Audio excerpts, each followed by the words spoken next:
Hello, Rise Up Visionaries. I'm Susan May, and I'm here to share my journey to inspire you on your journey of unplugging. So on Monday, I asked you all one question, and I set a record for my shortest live yet, I believe. Well, today is not going to be as short because I want to talk about the answers that people gave because they were really great. Sounds like there's a lawnmower going by. Carter wants to go inside, so let's see here. You want to go inside? Come on. There you go. So hopefully you can hear me all with that lawnmower. I guess we'll find out. Here are some of the answers people gave to the question. The question was, what prevents you from creating, establishing, and maintaining healthy self-care practices? So here are some of the answers I got. A lot of people felt they just didn't have time, or maybe they didn't have enough money or ideas. So it was a general feeling of lack, that they just don't have enough to do those things. There was also a mention of being worried about what other people think, meaning they may appear selfish or lazy when they do these things to take care of themselves. I think that's a really important one, because I think it's not just worry about what other people think, but also we think those things about ourselves. We internalize those thoughts. Something that I have noticed in myself is when I try to distract myself because I'm having uncomfortable feelings. Sometimes it's just a feeling of being tired and exhausted, not feeling sad or depressed, but just feeling tired. But instead of doing something that will alleviate the tiredness, whether that's mental exhaustion or physical, I try to distract myself with scrolling through Facebook or listening to a podcast, things like that, instead of doing something that is more restorative. Okay, so that's another thing that we do. But we also do it when we're feeling those other uncomfortable feelings of sadness, depression, anxiety, anger, when we feel things that we don't enjoy as much. I'm not going to call them negative emotions, because all emotions have a purpose, but we just don't like them. Then we try to do things to avoid feeling those things instead of really digging into that and allowing those feelings. Someone else mentioned that they have really big dreams. So this is a positive thing, to have big dreams, but holding on tightly to those plans or those desires for how we want things to be right now, and we want to do all the things right now, can make us just try to cram it all in and not be patient. Someone else mentioned obligation. And this, I believe, is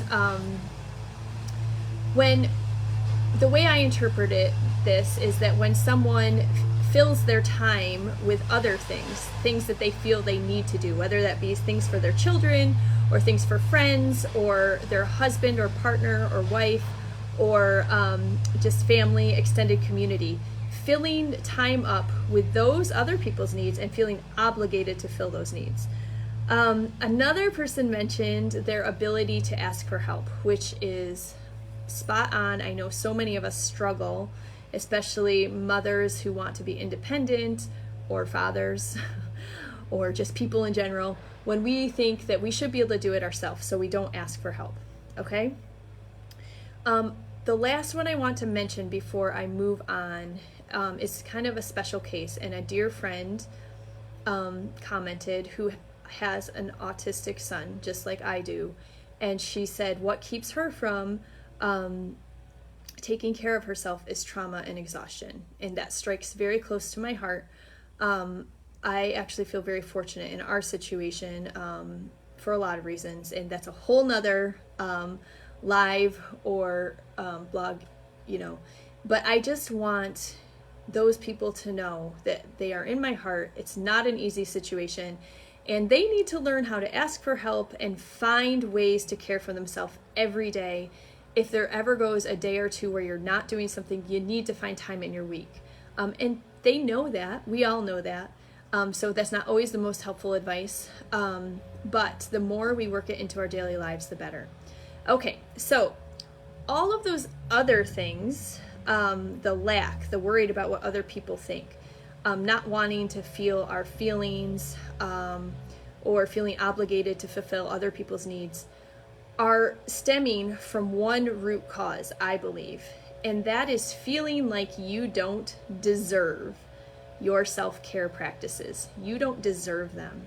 Okay, so that's why I called this post, You Are Worthy. Okay, you need to start a mantra in your head. I am worthy. We are all worthy of having our cups filled, because it is our human right to live this life in a way that is fulfilling for us, that feels good, that is healthy and connected to other human beings, and feels purposeful and meaningful. These are not, like my friend Laura Swain likes to say, this is not a bonus or something extra. This is something that we all deserve. And the more that we embrace that and replace this idea of feeling like we don't deserve it, or feel like we're obligated to fulfill other things first, so then we do deserve it, is wrong. Okay? So how can we shift our perspective though? Okay, besides the fact that you can start doing some meditations, which I'm going to keep saying that maybe every time I talk to you, because you need to change your subconscious beliefs. Besides that, I want you to start thinking of your children if you're a parent. If you're not a parent, think of people. Oh my gosh, this is like really loud out here. I'm gonna go inside, Jerry, and finish this live because this is ridiculous. They are doing like lawn care on there's a path behind our house. So let's go on in here.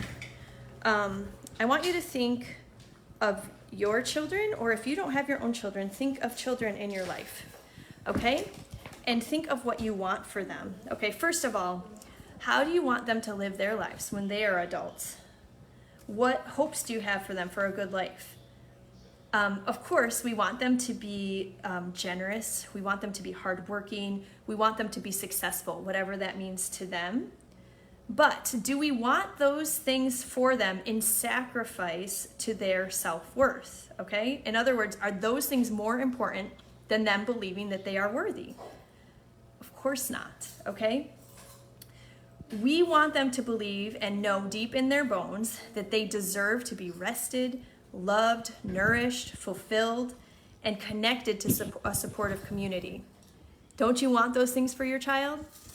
Now, why do we want, I know it's normal for us to want better for our children, but if we do not model this behavior and this belief for them, they cannot see it in action and be inspired to it.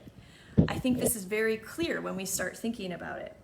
Okay, here's another example. So that's example A of thinking of your children. Example B, when a woman is pregnant, it's very clear that taking care of herself is also taking care of her child, because the baby is literally inside her body. So her getting enough sleep, her eating healthy food, her moving her body in a way that feels good. Maybe that's yoga, maybe that's daily walks, maybe that's pregnancy exercises, her taking naps and being in really healthy communication with her partner and feeling loved and supported.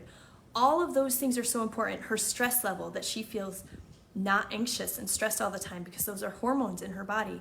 All of those things take care of her baby. It's so obvious. I remember my third pregnancy thinking, gosh, all of these things I'm doing for myself, I'm doing for my baby.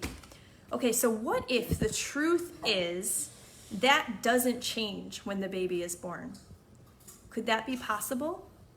So many things wrong in our culture begin at this very moment of when a child is born and when that new mother is also born. Okay? We largely abandon them in our Western, quote, civilized culture. We abandon them and ask them to be independent. It's no wonder that we are all struggling with this idea that we are worthy. The seed that we are not worthy of the things that we need and that we should be more independent is literally planted in us from the moment we are born. Let that sink in. It's pretty crazy. When I wrote that this morning, I was like, whoa, this is pretty deep. So from the moment we are born, we are being pushed to sleep alone, to spread out our feedings, there's just so many things, okay? And the mother is not supported in our culture.